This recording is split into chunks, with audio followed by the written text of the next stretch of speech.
Assalamualaikum warahmatullahi wabarakatuh. Salam sehat jiwa raga. Sahabat Atma ketemu lagi bersama saya Farika Pranata Humas Rumah Sakit Jiwa Daerah Atma Husada Mahakam dalam acara Otista, obrolan dan tips seputar kesehatan jiwa. Nah, kali ini kita akan berbicara mengenai adiksi. Apa itu adiksi? Nanti kita akan bertanya langsung. Di samping saya sudah ada dokter kenamaan kita, Dokter Feriza. Silakan Dok, mungkin sahabat Atma agak ada yang lupa nih, ada followers baru soalnya kalau lihat dari Insight. Kenalin dulu Dok, silakan. Oke. Sebelumnya terima kasih atas undangannya teman-teman dari Otista, podcast Otista. Sekali lagi yang belum kenal saya Dr. Feriza, saya di instalasi Napsa, jadi memang berkutat dengan adiksi. Jadi untuk hari ini kita akan bahas semua yang terkait dengan adiksi, tidak hanya Napsa.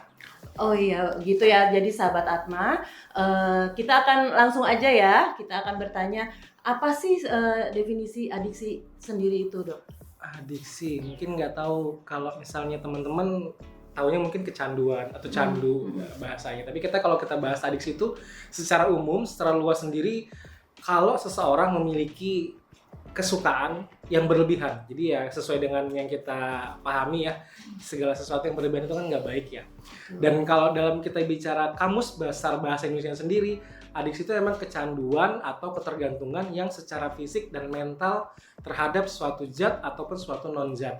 Jadi memang adiksi itu makin kesini makin mulai ke blow up, dalam artian orang yang dulunya kecanduan tapi dibiarin.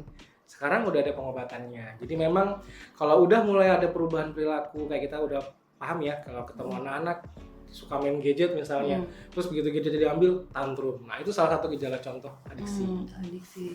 Karena dia udah kecanduan dengan alat itu ya, gadget itu. Jadi memang luas banget kalau udah kita bahas perubahan perilakunya itu, ada yang sampai kriminal, ada yang sampai jadi kayak mulai mengalami penurunan fungsi mental, jadi kayak nggak bisa ngerawat diri, nggak mau mandi, sibuk dengan kecanduannya itu.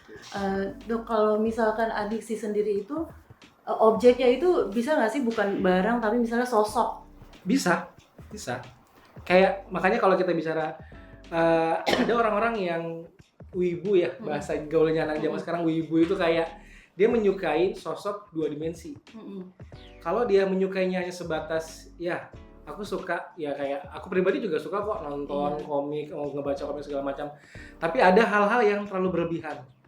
Sampai dibikinin poster ditempel seluruh di dalam kamarnya, atau dibikinnya jadi guling, terus dia ngomong sendiri, akhirnya imajinasinya terlalu berlebihan.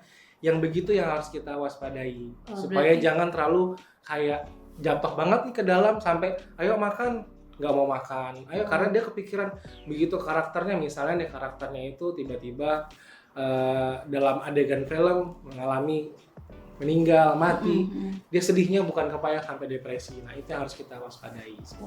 Gitu ya. Nah sahabat Atma, kita juga harus waspada ya, hati-hati itu boleh, karena kebanyakan ya Dok ya, kayak kita menyukai sosok, ternyata orangnya seperti ini, kita ikuti sampai yang ke bawah-bawahnya banget, itu batasnya harus dijelas juga ya. Iya, harus jelas. Makanya kita harus tahu yang mana yang wajar, mana yang tidak wajar. Nah itu yang kadang-kadang sulit untuk sulit sekarang ini. Karena kalau kita bicara adiksi itu kan ibaratnya di otak kita itu mengenali yang namanya kesenangan. Jadi ada ngeluarin zat yang namanya zat ya kayak endorfin, dopamin dan segala macam. Contoh kasus misalnya nih, kita suka makan bakso, suka makan coklat. Ada nggak teman-teman di sini yang kalau habis makan bakso, makan coklat sedih? Kan nggak ada. Pasti bawaannya senang, bawaannya tenang, karena dopaminnya muncul. Nah, orang-orang yang dengan kecanduan itu tuh kadang nggak ketemu di itu, sehingga dia mencarilah kesenangan palsu itu, mencarilah dengan ya tadi, ini hobiku, bahasanya kan gitu.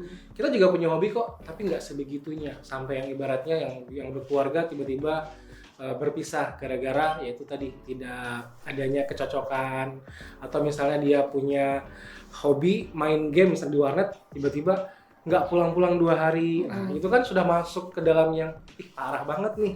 Tapi normal. kalau misalnya Dok, misalnya nih ya, kita adiksi kan sama dengan ketergantungan. Kalau misalnya ketergantungannya pada pasangan misalnya, itu bucin. ya Bucin. kayak gitu. Misalnya kayak kita misalnya sama suami ketergantungan, apa-apa harus tanya karena kan memang begitu kan kalau misalnya itu apa ini harus nanya nggak tapi akhirnya jadi kebiasaan ketika ada hal yang memang harusnya kita bisa memutuskan sendiri atau mungkin pasangan kita sedang tidak ada di tempat gitu. Nah itu kan jadi kebingungan tuh gimana cara mengatasinya gitu tuh. Ya pelan-pelan, memang karena nggak ada yang instan, nggak ada yang berproses. Ibarat kata kalau kita bicarain sama pasien gitu ya, sama pelaku, pasti kan kita ngomong biarin aja bu, nggak usah diinin, ntar juga dia sendiri.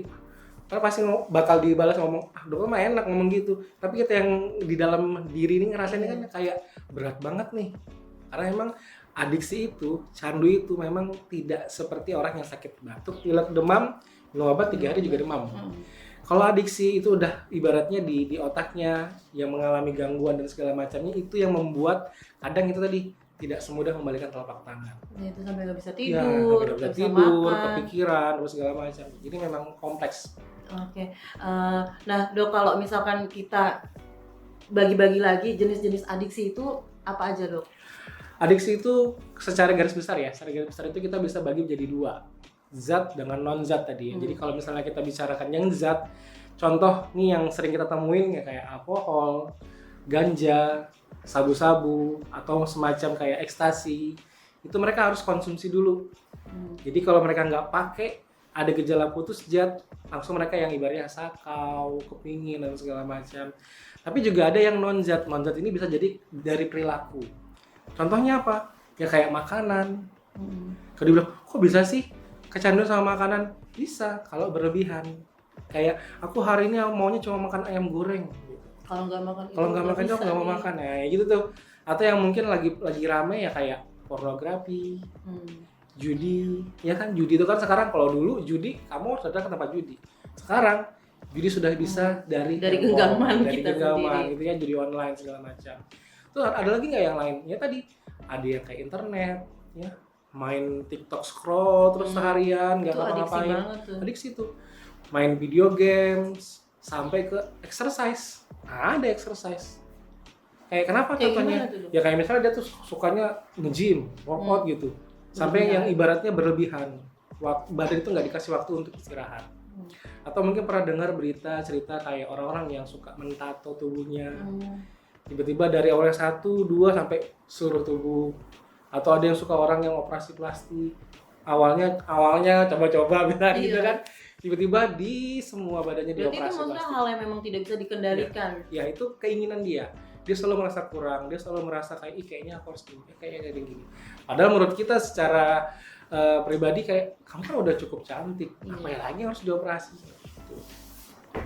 Oh gitu. Nah sahabat Atma bisa nih cari-cari nih, merefleksi dalam diri sendiri nih. Ada nggak ya kita nih gejala-gejala ke arah sana? Perlu diwaspadai juga, dan kalau misalkan memang perlu, mungkin bisa bicara dulu dengan teman ya dok ya. Kalau misalkan memang setingkat lebih tinggi lagi perlu dengan profesional nih, bisa nggak tuh dok? Kemana ininya tuh? Bisa. Jadi kalau kita bicarain penyakit mental itu nggak kayak penyakit fisik ya. Penyakit fisik kita tinggal ke dokter berobat. Tapi penyakit mental, yang pertama kita nggak tahu kita sakit apa enggak kan gitu. Orang lain yang akan mengevaluasi, orang lain yang ngelihat kayaknya kamu ada yang aneh deh gitu. Dan kadang karena kita udah di-judge seperti itu, kita udah keburu males, kita udah keburu memendam. Padahal yang salah adalah begitu kita tidak berani menceritakan itu ke orang. Ya kayak tadi tuh kan yang kita bilang, yang sikap ya behavioral itu termasuk salah satunya tadi kayak bucin gitu ya. Berlebihan apa enggak kan kita nggak sadar. Betul. Tapi teman kita yang dengerin curhat kita, kamu kok mau sih sama cowok itu misalnya gitu, udah tahu kamu diporotin, udah tahu kamu tapi aku bucin gitu kan, pasti gitu ya. Dan dia nggak sadar kalau dia ternyata selama ini yang dilakukan adalah salah. Atau contoh kasus misal dia selalu dipukul, KDRT, tapi ujung-ujungnya balikan lagi. Kita teman curhatnya kayak dengerin, ih kamu nih kok gini banget sih gitu. Iya, tapi masalahnya kan kita memang tidak ada di posisinya dia juga. Dan gitu. Mereka memang tidak bisa menyampaikan kayak, aku nggak tahu, kalau dia nggak ada, aku nggak bisa. Itu berlebihan. Jadi setelah dia bercerita kepada temannya nanti akan membantu untuk kayak, ya udah coba berobat. Begitu dia berobat, begitu dia sadar bahwa ternyata selama ini dia salah. Karena kan kita nih yang normal kan pasti ngeliat, kalau diterusin juga nggak akan berhasil kan gitu. Hubungan ini nggak akan berhasil, pasti ujungnya pasti bakal lebih parah. Apalagi yang kita sering lihat di berita seliweran sekarang itu kan kayak ada yang ujungnya meninggal, bunuh diri dan segala macam. Sekarang banyak ya, apalagi Kaltim ini peringkat 2 ya dok ya untuk kasus mengakhiri hidup itu miris juga ya.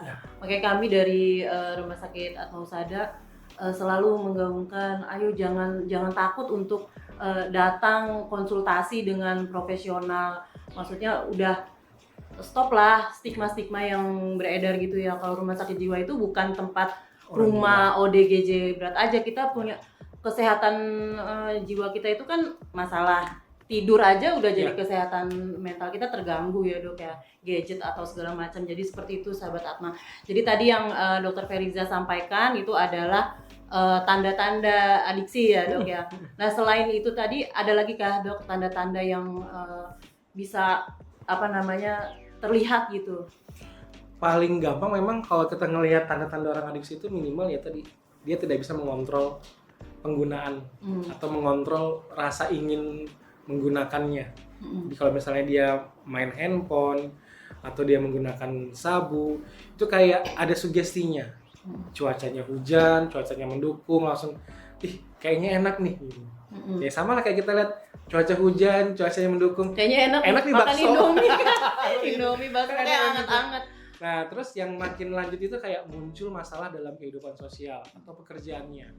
Dia udah mulai jarang ketemu orang, bersosialisasi. Dia udah mulai jarang kerja dikasih ini deadline-nya hari ini nggak selesai. Besok suruh turun nggak hadir. Itu udah mulai mengganggu secara sosial pekerjaan. Terus penggunaannya makin lama makin beresiko. Jadi makin parah ini. Dan ujungnya adalah ada efek pada kesehatan fisiknya. Itu tadi tiba-tiba jadi nggak mau tidur, nggak bisa tidur. Orang yang nggak bisa tidur otomatis akan muncul keluhan-keluhan fisik lainnya. Asam lambungnya naik, sakit kepala, sakit leher belakangnya. Jadi komplikasi kan? Jadi komplikasi tuh sahabat Atma. Ya. Nah baiklah dok, tadi kan kita udah definisinya udah, jenis-jenisnya udah, tanda-tandanya sudah. Cara mengatasinya gimana dok? Ya, kalau yang paling harus kita garis bawahi ya teman-teman, kalau mengatasi adiksi itu memang tidak bisa langsung instan. Karena kita paham bahwa adiksi sendiri juga ada prosesnya. One by one, step by step. Jadi pengobatannya pun juga butuh proses. Paling gampang adalah ya tadi bertemu dengan profesional atau bercerita. Makanya orang-orang dengan penyakit mental itu yang ingin kita sampaikan jauh-jauh hari itu adalah jangan takut bercerita. Ceritakanlah. Iya, wanita nggak bercerita dok, langsung check out. Ya langsung check out ya. Kalau laki tidak bercerita, tapi laki-laki itu takut kalau tidak berguna. Gitu kan. Kalau selanjutnya ya terapi, ada terapi non obat, ada terapi obat. Jadi itu juga kita lihat, kita screening, kita asesmen sebatas mana tingkat keparahannya, ringan, sedang, berat. Kalau ringan? Kalau ringan ya mungkin cukup terapi perilaku. Kita rehabilitasi secara ini misalnya, tolong dong begini, nanti kita berikan arahan, kita kasih PR, nanti kontrol kembali nanti ke kita 2 minggu misalnya, kita lihat sejauh mana perubahannya kan gitu. Kadang orang-orang yang dengan memang adiksi itu kan kadang nggak paham ya harus mau ngapain ya gitu kan, kadang bingung. Jadi kita ya beri konsultasi, kita kasih konseling dan segala macam. Pun kalau dia tingkatnya berat, ibaratnya udah parah ya, entah dirawat inap atau rawat jalan dengan penggunaan obat untuk membantu menetralisir kondisi di pikirannya. Jadi dengan kata lain untuk penanganan yang tepat bagi pasien adiksi itu tergantung dari level di mana dia berada adiksinya. Tergantung zatnya yang dia pakai apa, seberapa lama dia gunakan, sebanyak apa dia gunakan, seintensitas seberapa seringnya dia pakai, itu semua berpengaruh. Dan pada akhirnya kita lihat efek yang dia dapat. Apa itu efek sampingnya? Nah itu harus kita tangani satu persatu. Jadi memang nggak ada yang instan, karena memang yang namanya adiksi itu bukan ibarat kata ada yang namanya relapse, kambuh kembali, dan itu normal. Jadi nggak perlu takut kalau misalnya saya udah berobat terus kambuh lagi, nggak perlu takut, santai saja. Karena orang yang dengan diagnosis misalnya penyakit fisik asma gitu ya, masih bisa nggak kambuh asmanya? Masih. Kena debu, kena udara dingin, batuk, asmanya kambuh. Ya sama, adiksi juga seperti itu. Ada batas-batasnya kayak nggak bisa dok, udah 2 minggu ini nggak pakai, ternyata sekarang udah mulai sakit kepala, muntah, Jadi saya akhirnya kembali lagi menggunakan Ya. lagi. Nah, Makanya kayak kita bilang anak-anak usia di bawah 2 tahun jangan menggunakan gadget terlalu berlebihan. Selain mengurangi stimulasinya, juga kadang di beberapa video juga over stimulasi yang membuat mereka akhirnya malas, otaknya malas bicara. Itu yang kadang menjadi beberapa penyebab anak-anak terlambat bicara. Ya. Jadi kalau udah kita tahu, oh ini di sini nih, oh ini di sini nih, ya udah nanti bakal tahu. Iya. Itu biasanya itu jadi curhat nih. Biasanya itu kesulitan dari ibu-ibu bekerja tuh dok. Misalnya saya juga ada pengalaman gitu kan, yang anak pertama saya kan gitu juga. Jadi ternyata apa ya, kalau kita karena kita bekerja, jadi nggak ada waktu, merasa tidak ada waktu, merasa kurang gitu. Jadi sampai rumah itu ya untuk mendiamkannya pakai gadget kayak gitu. Ya itu memang salah ya itu sahabat Atma ya. Nah itu sudah dilewati, cuma akhirnya kan karena mamanya di rumah sakit Atma Husada, kita juga punya pelayanan terapi bicara. Jadi kita lakukan itu gitulah. Dan jadi agak nyambung juga tuh dari adiksi kita ngomongin terapi bicara jadi. Karena memang nggak jauh-jauh. Pada akhirnya kesehatan mental itu top up-nya gitu. Artinya penyakit fisik itu kebanyakan selalu akan didasari oleh penyakit mental. Dan kita sebagai orang tua muda, orang tua baru itu kan kayak parenting tuh nggak ada habisnya sebetulnya. Bener-bener yang kita kirain udah bener nih, ternyata setelah belajar, ibarat kata setelah banyak membaca buku, ternyata kita semakin banyak tidak tahu. Dan itu begitu pula sama seperti pengalaman ini, kalau kita nggak sharing ke teman-teman, kita nggak sharing ke podcast di Otista ini juga, mungkin ya teman juga nggak nyadar kalau selama ini ternyata selama ini berlebihan. Gitu. Artinya kan makin cepat kita tahu, makin cepat kita tangani, penanganannya juga harus yang tepat kan. Dipendam sendiri tuh nggak enak. Iya betul, sahabat Atma jangan suka mendam-mendam sesuatu. Kalau mendam duit bukan. Nah dok, dari tadi nih kita sudah bicara tentang ini semua. Apa sih dok tips dan triknya supaya terhindar dari adiksi? Ya memang harus apa ya? Kalau dalam agama Islam kayak kita perkuat iman kan gitu. Tapi kalau dalam adiksi sendiri kita udah harus tahu batasan yang namanya segala sesuatu yang berlebihan itu tidak baik. Ini gitu. Kalau yang lain kan misalnya berani kotor itu baik, ya memang benar. Tapi kalau kotor banget ya nggak baik juga kan gitu. Capek mamanya nyuci. Jadi tinggal kalau kita nih kira-kira apa aja sih yang bersifat candu, bersifat adiksi. Itu kan tadi kalau kita udah bahas kan udah ada banyak banget ya. Sampai makanan pun juga bisa berbahaya kalau berlebihan. Nah tinggal kita yang kontrol. Kita tahu kita harus bikin kayak ini terlalu bergantung, ini terlalu berlebihan, jangan. Kayak tadi Mbak Farah juga sempat sampaikan, Dok gimana kalau saya sebagai istrinya itu nggak bisa kalau nggak ada suami? Ya kita kasih tahu bahwa tidak selamanya suami akan mengiyakan, misal gitu. Atau nauzubillah kita nggak tahu ternyata suaminya kecelakaan meninggal segala macam, siap nggak kita kan gitu. Jadi kita memang harus kayak memberikan dasar-dasar penguatan bahwa segala sesuatu yang berlebihan tidak baik karena bisa berujung ke adiksi. Nah gitu. Jadi intinya adalah digaris bawahi sekali tuh yang berlebihan itu tidak baik ya dok ya. Oke dah. Bagaimana nih dok closing statementnya dari seorang Dr. Feriza untuk sahabat Atma semua tentang adiksi ini agar terhindar dari adiksi? Silakan. Jadi adiksi itu merupakan hal yang tidak baik. Jadi kalau kalian merasa adiksi terhadap sesuatu, segera ceritakan dan carilah bantuan di rumah sakit kita tercinta Atma Husada Makam Samarinda. Iya, betul sekali. Baiklah, terima kasih Dr. Feriza sudah menemani kita, menemani sahabat Atma semua. Tentunya tidak hanya hari ini ya dok ya, nanti masih kita akan terus minta masukan-masukan dan pencerahan-pencerahan dari Dr. Feriza. Sahabat Atma, terima kasih sudah menyaksikan kami dari tadi cuap-cuap. Semoga ada manfaat yang bisa diambil dari kegiatan kita hari ini. Jangan lupa sekali lagi kalau butuh untuk konsultasi kepada profesional, datang ke Rumah Sakit Atma Husada Mahakam, jangan takut. Untuk keterangan lebih lanjut, sahabat Atma dapat menghubungi hotline service di nomor 0811 587 8787. akhir kata saya Farika dan Dr. Feriza. mengucapkan terima kasih. Salam sehat jiwa Jiwa dan dan raga.